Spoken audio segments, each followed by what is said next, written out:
Oui, papa, comme tu nous as bien expliqué, je rebondis avec une autre question. C'est toujours du Tu rebondis, donc tu habites Bondy. Il était là-bas. Je rebondis avec une autre question. Et parce que, comme on a dit, la naissance, la commémoration de la naissance de nos Seigneur Jésus-Christ, c'est une grande fête.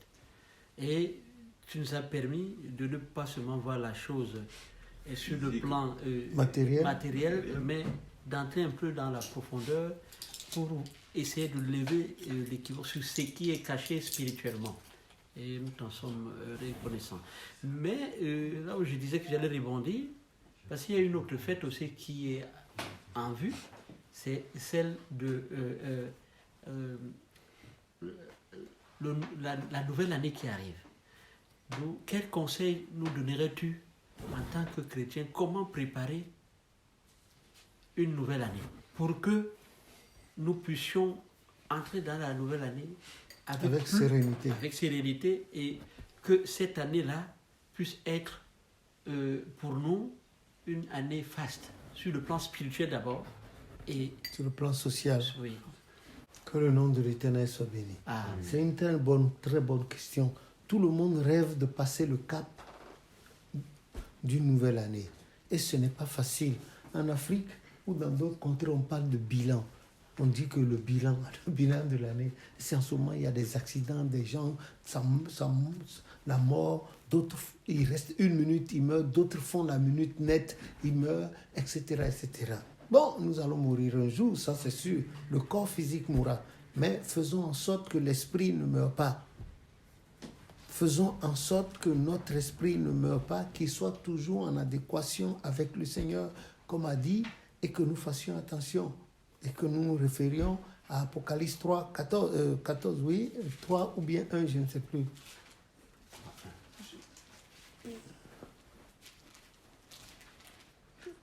Je... 3:1. Écrit à l'ange de l'église Sardes, voici ce que dit celui qui a les sept esprits de Dieu et les 7 étoiles. Je connais tes œuvres. Je sais que tu passes pour être vivant et tu es mort. Merci. Cette mort-là, on ne parle pas de la mort physique ici. La mort physique, là, on dépose ça à 1 mètre sous terre, au cimetière, et puis c'est fini. Mais c'est la mort spirituelle. Comme le riche et Lazare. Lazare, son corps est mort, mais lui, son âme a survécu auprès de Dieu, tandis que le riche, lui, son corps est mort, son âme est morte. Que le Seigneur nous épargne ça. Amen. C'est vrai que quand on va vers la fin de l'année, il faut prendre toutes les précautions pour être étroitement lié à Dieu spirituellement.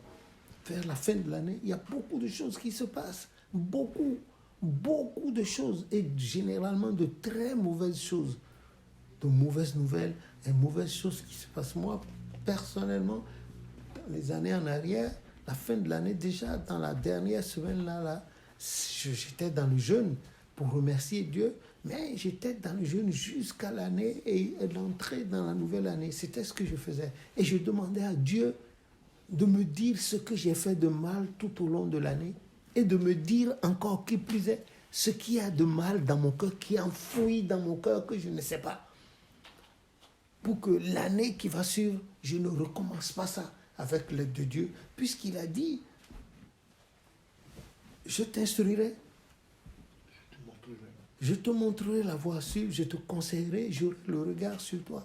Que Dieu ait son regard sur nous, Amen, à travers son esprit, pour que nous puissions marcher, comme il dit, pour ne pas aller à gauche ni à droite, mais toujours afin qu'il puisse nous bénir, ici-bas sur la terre, comme plus tard dans les cieux. L'Église du christianisme céleste, franchement, je remercie l'Éternel. Je le remercie. Voilà pourquoi nous lisons dans le psaume 136, « Louez l'Éternel car il est bon, car sa miséricorde dure à toujours. » Amen. Ce grand Dieu-là, invisible et immortel, omnipotent, omniscient, omniprésent, qui a créé la terre par sa puissance, fondé le monde par sa sagesse et étendu les cieux, fixé le dix solaire par son intelligence, il lui a plu de faire descendre sur la terre des humains une église. nommée Église du christianisme céleste. Et au fondateur duquel il a donné tout ce qu'il y a à faire dans cette église. Regardez, à partir du 17 décembre, les choses commencent. Les matines, et ensuite le pèlerinage, et ensuite le culte de la Saint-Sylvestre le 31, et à 0 heure net, vous voyez, le culte de la fin de l'année, ça se fait en 2 temps, à 0 heure net. Les anciennes bougies qui sont sur le chandelier, on enlève tout, on change. Je me rappelle bien quand nous on était plus petits, à l'heure là, au moment où on change les bougies là, on changeait même les toiles là, on les changeait, et puis on encense le temple, on asperge d'eau, et puis allez, on se lève, on fait « Oh mon Dieu !» pour dire merci à Dieu. La première adoration du Nouvel An. « Oh mon Dieu, oh mon Dieu, roi de la vie. » Voilà. Voilà une église dans laquelle, la première minute, la première seconde de l'année nouvelle, oh mon Dieu, l'Éternel, il est bon, il ne va pas nous oublier. Nous disons ça.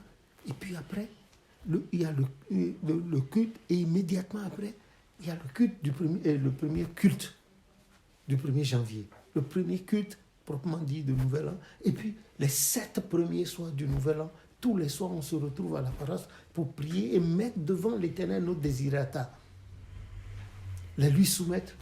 Et puis, lui, il regarde là-dedans.